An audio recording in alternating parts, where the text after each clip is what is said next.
আওয়ামী লীগ নিষিদ্ধের দাবিতে একসাথে আন্দোলনে নামলেও এখন প্রকাশ্যে দ্বন্দ্বে জামায়াত ইসলামী ও জাতীয় নাগরিক পার্টি এনসিপি। এই বিরোধের সূত্রপাত অন্তর্বর্তী সরকারের তথ্য উপদেষ্টা মাহফুজ আলমের ফেসবুক স্ট্যাটাস ঘিরে, যেখানে তিনি ৭১-এর যুদ্ধাপরাধ ও পাকিস্তান পন্থার বিরুদ্ধে কঠোর অবস্থান নেন।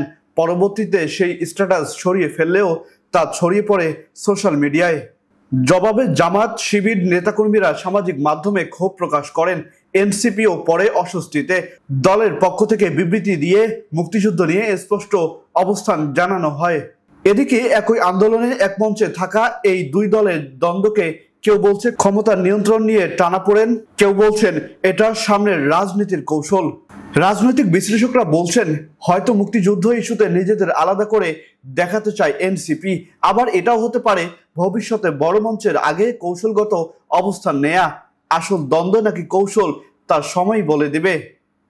আহসান সাকিব, আকাশ জমিন, নিউজ ডেস্ক।